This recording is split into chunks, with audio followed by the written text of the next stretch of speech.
The emergency beacon from Kepler-4 to C had been screaming into space for 3 days when Hyen Kim finally heard it.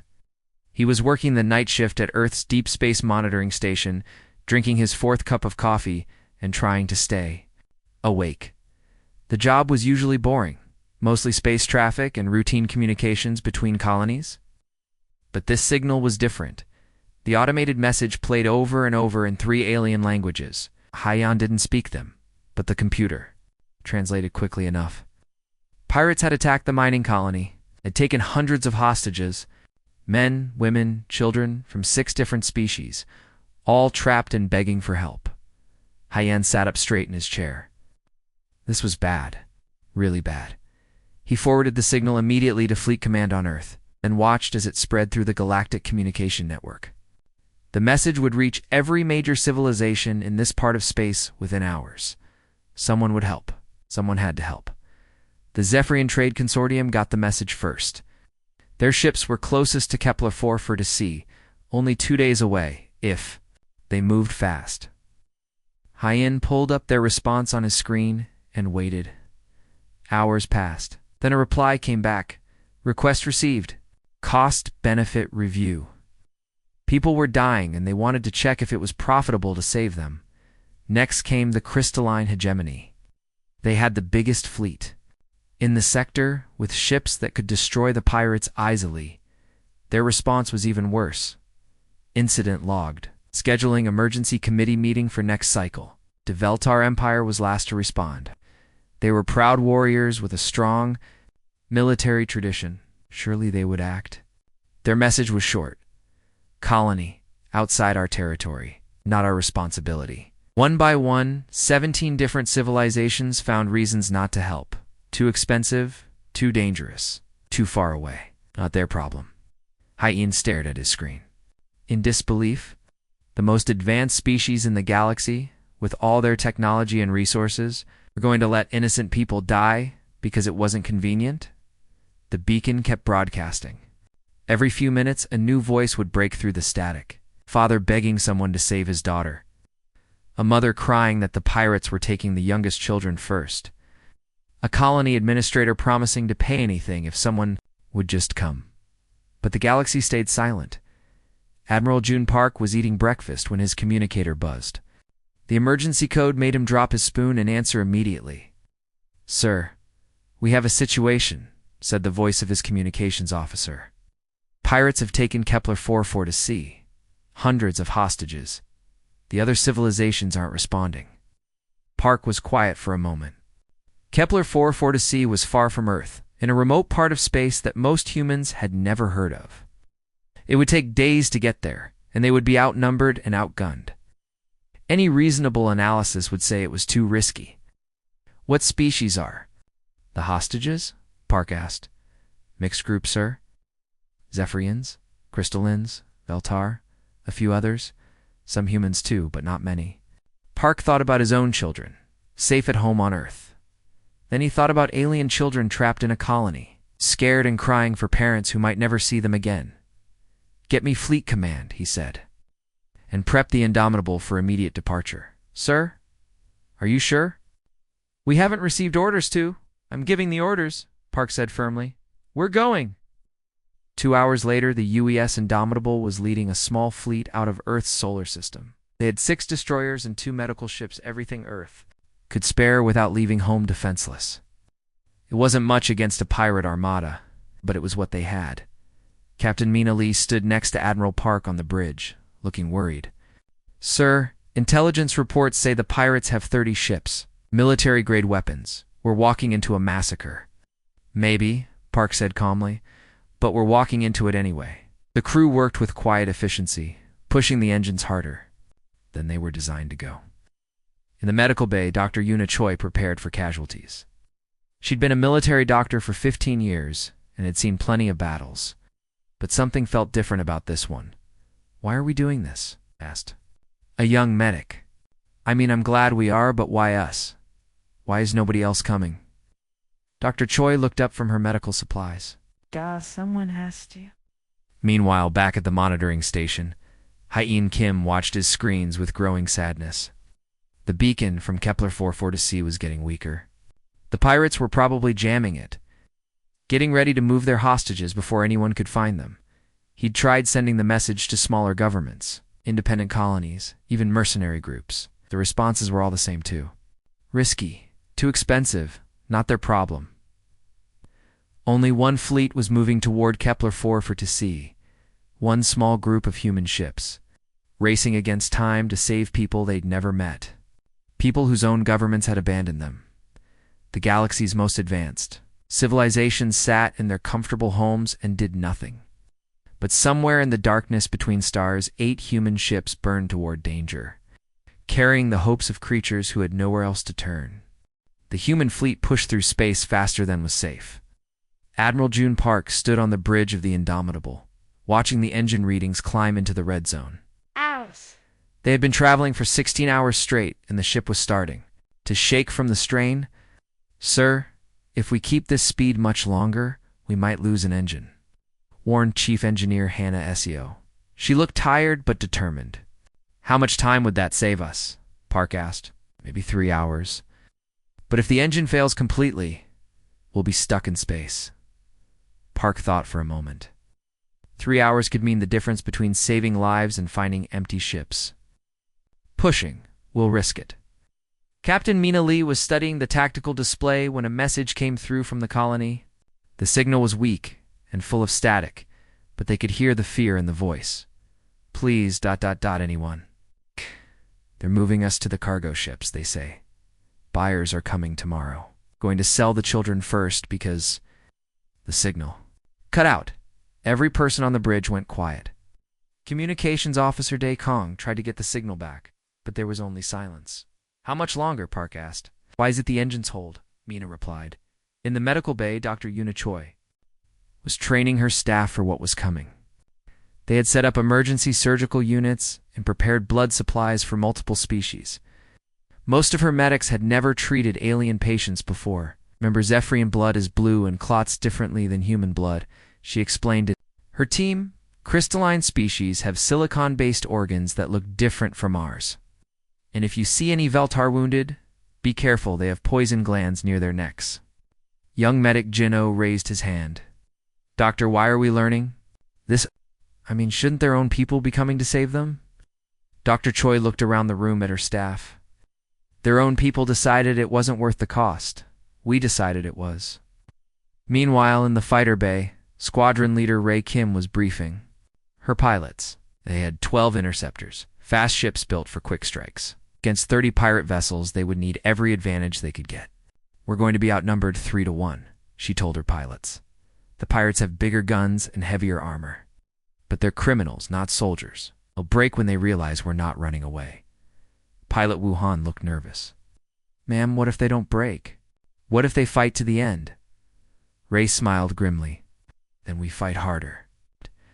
The fleet's Marine commander, Colonel Tae Song, was preparing his assault teams. They had 200 Marines ready to board the colony and rescue hostages. It sounded like a lot. But the colony was huge, and they didn't know where the pirates were keeping people. "We go in fast and hard," he told his sergeants. "Priority is civilian safety. If you have to choose between catching a pirate and saving a hostage, save the hostage. These people have been through enough." As they got closer to Kepler-440c, the ship's sensors began picking up enemy signals. Sensor operator Min Park counted the ships on his screen and felt his heart sink. "Sir, I'm reading 32 pirate vessels. They're arranged in a defensive formation around the colony. Looks like they were expecting someone to come." Admiral Park nodded. The pirates weren't stupid. They knew that someone might eventually respond to the distress call. But they probably expected 1 or 2 ships, not a full fleet. "Any word from other civilizations?" Park asked. Top Communications Officer Day shook his head. "Still nothing, sir. We're monitoring all frequencies. The Zephyrian Trade Consortium is still in meetings. The Crystalline Hegemony is waiting for paperwork approval. The Veltar Empire hasn't even acknowledged the distress call." Captain Mina Lee felt anger building in her chest. Meetings?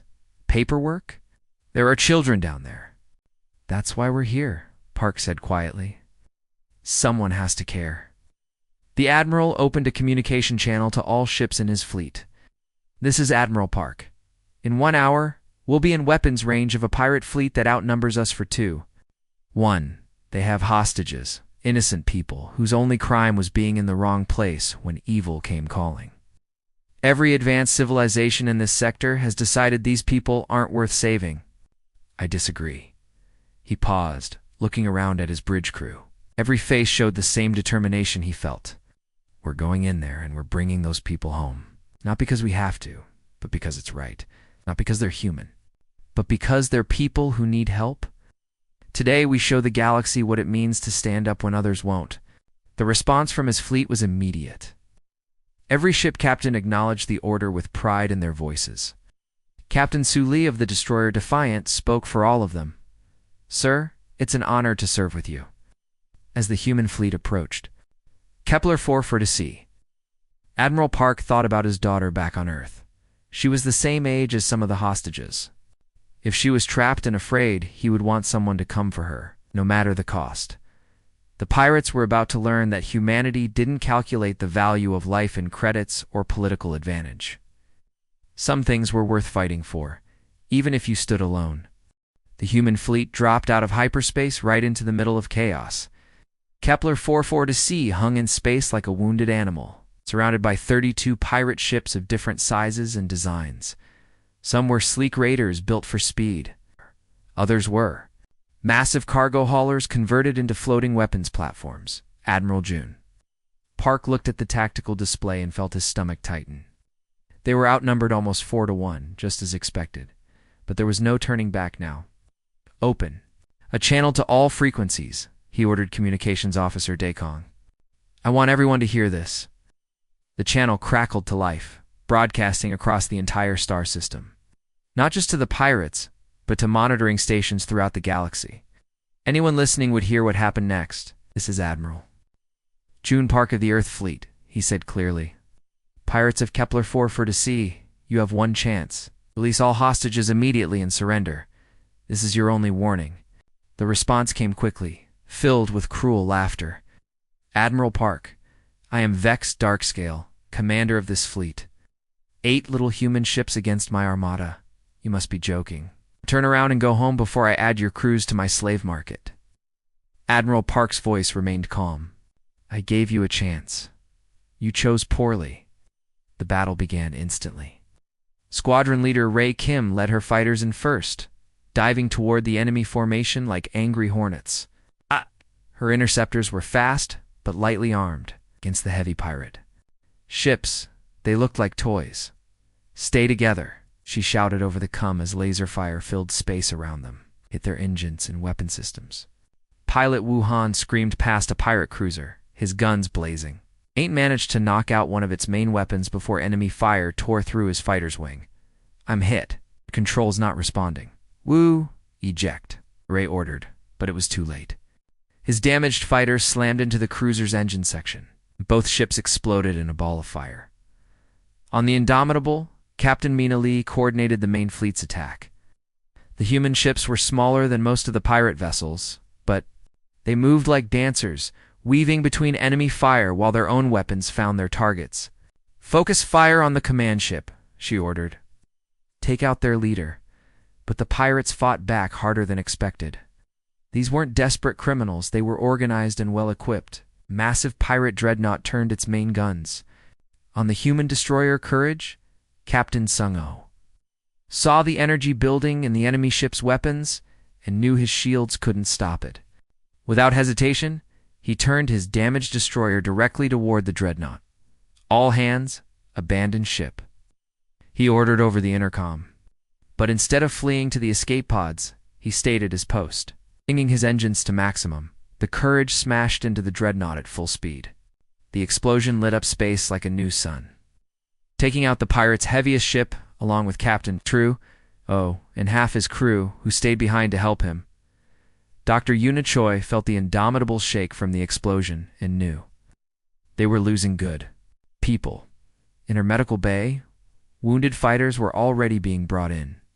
She worked quickly, treating a pilot Jen Nam, whose fighter had been hit by shrapnel. "Doctor, are we winning?" the pilot asked weakly. "We're doing what we came to do," she replied.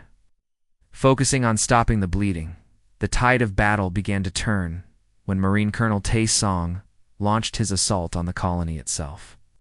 While the fleets fought in space, his Marines used small, fast shuttles to reach the mining station. "Bravo team, secure the main habitation ring," he ordered as they cut through the station's hull. "Charlie team, find those hostages." The pirates had scattered the hostages throughout the colony to make rescue harder. Sergeant Q Lim found the first group, 23 beings of different species, all chained together in a cargo hold. They looked terrified when the armed humans burst in. "It's okay," Sergeant Lim said gently, removing his helmet so they could see his face. "We're here to help. You're safe now." A young crystalline child, no more than 6 years old, looked up at him with wide, frightened eyes. "Are you really here to save us?" she asked in broken standard. "Yes," Lim said, carefully cutting her chains. "We're taking you home." The battle in space was reaching its climax. Squadron leader Ray Kim had lost half her fighters, but the survivors kept fighting. Her own interceptor was barely holding together, systems failing one by one. "All fighters form up on me," she called. One last run at their command ship. She led the remaining fighters straight toward Vex, Darkscale's flagship. Enemy fire tore through space around them, and one by one, her pilots fell. But Ray pressed on, her guns blazing as she closed the distance. Her fighter's engines exploded just as she reached the pirate ship, but her momentum carried her forward. The interceptor smashed through the command ship's bridge, and suddenly, the pirate fleet lost its coordination. Without their leader, the remaining pirates began to panic. Some tried to flee, others fought desperately, but the human fleet pressed their advantage. One by one, the pirate ships were destroyed or forced to surrender. When the smoke cleared, Admiral Park looked at his damage reports and felt his heart break. They had won, but the cost was terrible. Half his fleet was gone and hundreds of good people had died. But in the colony, Colonel Tae Song reported success. "All hostages recovered, sir. Every single one is alive. It made it worth everything." The news of what happened at Kepler 44-C spread across the galaxy faster than anyone expected. War reporter Jin Park had been monitoring the battle from a nearby system, recording everything that happened. His broadcast reached every major news network within hours. The footage was incredible. Small human ships fighting against impossible odds, Marines storming the colony to save people they had never met. Captain Sung-Oh sacrificing himself and his crew to destroy the pirate dreadnought. Squadron leader Ray Kim leading her fighters on one final, deadly attack. But what shocked the galaxy most was what came after the fighting. Dr. Yuna Choi worked for 3 straight days treating wounded survivors. The medical footage showed her team caring for alien children, using their own blood supplies to save Zephyrian colonists, staying awake for days to make sure everyone recovered. "Why are you helping us?" asked Elder Keshler, an old Zephyrian, whose government had abandoned him. "Your people died to save us. We cannot pay you back." Dr. Choi looked up from bandaging his arm, exhaustion clear on her face. "We don't want payment. We came because you needed help."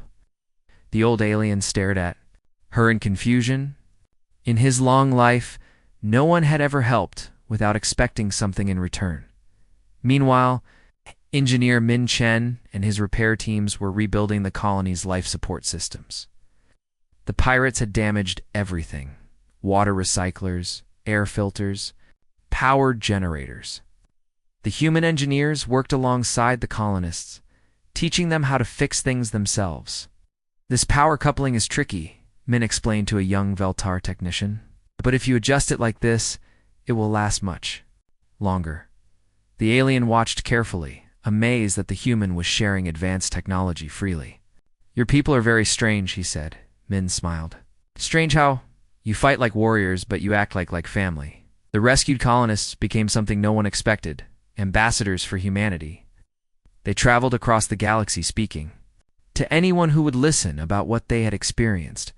Former hostage Tashara, a crystalline mother whose daughter had been saved by Sergeant Q Lim, spoke at the crystalline hegemony's capital world. Her words were broadcast to billions. of her people. My government calculated the cost of saving us, she said, her crystalline body glowing with emotion. Now, they decided we weren't worth their ships or their money. But humans who had never seen us before, who owed us nothing, they came. Anyway, they died for us. Children they didn't know. People from worlds they had never visited. Her testimony caused riots on 12 crystalline worlds. Young crystallines marched in the streets, demanding to know why their government had done nothing while humans bled for their people. The Zephyrian Trade Consortium faced similar problems. Former Captain Velkas, who had been on duty when the distress call first came in, resigned from his position in shame. I ran the numbers, he told reporters. Fuel costs, ship maintenance, potential casualties, political complications. Math said it wasn't worth it. Humans apparently don't use our kind of math. His resignation letter became the most read document in Zephyrian space.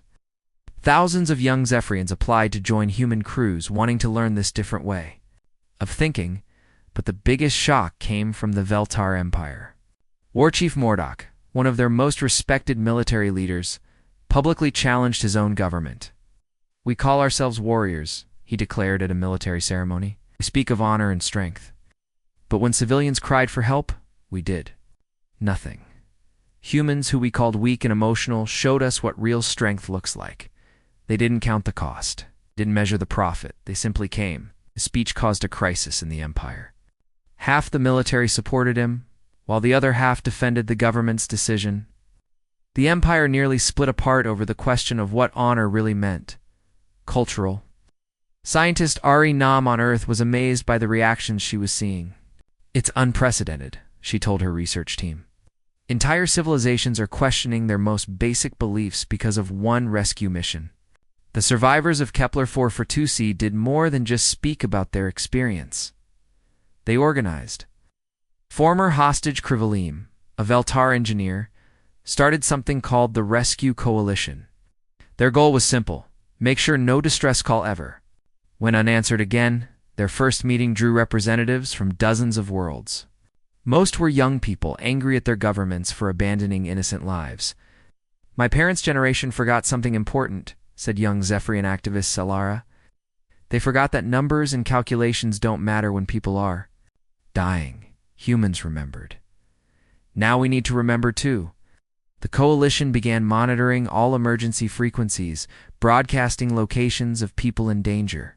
They started small, a few volunteer ships, mostly crewed by young idealists. But they grew quickly. Former Zephyrian Captain Keshler was the first military officer to join them. He had been demoted for speaking out against his government's inaction, but he didn't care. Spent 40 years serving a government that measures lives in credits, he said. I want to spend my remaining years serving something better. The galaxy was changing. Not through conquest or force, but through example. Humans had shown that there was another way to live, where helping others mattered more than profit, where doing the right thing was more important than being safe. It was a lesson the galaxy had forgotten. But thanks to the brave humans who answered a desperate call for help, they were starting to remember. 8 months after Kepler-4 Fortusi, another desperate cry for help echoed across the galaxy. Research Station Frontier 7 was under attack by raiders, and their automated distress beacon was broadcasting the same terrifying message that had started. Everything Communications Chief Hyeon Kim, promoted after his role in detecting the first crisis, sat at his monitoring station on Earth when the signal came through. This time, he didn't feel the same helpless anger he had felt before. This time, things were different. He forwarded the message to Admiral June Park as required. But before he could even finish his report, something amazing started happening. On his screen, ships were moving. Not just human ships. Alien ships were breaking formation and heading toward Frontier 7, former Zephyrian Captain Keshler, now commanding a mixed crew of volunteers calling themselves the Free Rescue Fleet, was already changing course. This is Captain Keshler to Frontier 7. His message crackled across space. Help is coming. Hold on. 3 more Zephyrian ships followed him, their captains claiming navigation errors when their trade consortium commanders demanded explanations. It was a lie, and everyone knew it, but no one tried to stop them. Young crystalline Captain Shalara led a squadron of her people's fastest ships toward the crisis. When her government ordered her to return, she sent back a simple message. Some things are more important than orders. Even the proud Veltar Empire couldn't stay out of it this time. War Chief Mordok, who had challenged his government after Kepler 44 to C, led 6 battle cruisers toward Frontier 7. His official report called it a training exercise. But everyone understood the truth.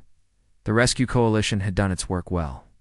Former hostage Tashara was broadcasting from her ship, telling the story of Kepler 44 to see to anyone who would listen. 8 months ago, my daughter and I were prisoners, she said, her crystalline body glowing with emotion. We called for help, and the galaxy turned away. Only humans came. Only humans cared. But they taught us something, that we could be better. That we should be better? Her broadcast was being watched by millions across dozens of worlds. Young beings of every species were inspired by her words, and many were already on their way to help. By the time Admiral June Park arrived at Frontier 7 with his human fleet, he couldn't believe what he saw on his sensors. Captain Mina Lee stood beside him on the bridge, counting ships on the tactical display. Sir, I'm reading 43 vessels from 9 different civilizations, she reported, amazement clear in her voice. This is the largest multi-species fleet in galactic history. The raiders attacking Frontier 7 had expected an easy target, a small research station with no defenses. Instead, they found themselves facing an armada unlike anything the galaxy had ever seen. Admiral Park opened communications to all the ships. This is Admiral June Park of Earth Fleet. Thank you all for coming. The response came from Captain Keshler, speaking for the entire rescue fleet. Admiral, we learned from the best. Dr. Yuna Choi, now serving as the fleet's chief medical coordinator, was amazed at how well the different species worked together. Crystalline medics were sharing supplies with Zephyrian doctors. Veltar Marines were coordinating with human engineers. Former enemies were working side by side. It's beautiful, she told her medical team as they prepared for casualties. 8 months ago, these people wouldn't even talk to each other. I'll look at them. The raiders took one look at the massive fleet arrayed against them and made a smart decision. Their leader, a scarred alien called Boss Crux, sent a message to the rescue fleet. We surrender, he said simply. Didn't sign up to fight half the galaxy. Without firing a single shot, the joint fleet had won. The hostages were freed, the raiders were captured, and not one rescuer was lost. Young Zephyrian officer Valara, serving aboard Keshler's ship, watched the peaceful victory with wonder. Captain, is this how it's going to be now? Everyone working together? The old Zephyrian smiled. It's how it should have always been, child. We just forgot for a while. As they helped evacuate the research station, former hostage Krivalium worked alongside human engineer Min Chen to repair damaged systems. The Valtar had joined the rescue fleet after his own experience at Kepler 44 to see. You know, Krivalium said. As they fixed a power coupling, my people used to think humans were weak because you cared too much about others. Min looked up from his work, and now we're trying to learn how to be that kind of weak. In his final report about the Frontier 7 rescue, Admiral Park wrote something that would be quoted across the galaxy for generations. Today, we didn't just save a research station. We proved that Kepler 44 to C wasn't a one-time event. It was the beginning of something new. The galaxy is learning that true strength isn't about having the biggest guns or the most ships. It's about having the courage to help others, even when it's dangerous, even when it costs you something, even when no one is watching. The age of calculated indifference was ending. A new standard had been set, not through laws or treaties, but through example. When someone cried for help, the galaxy would answer.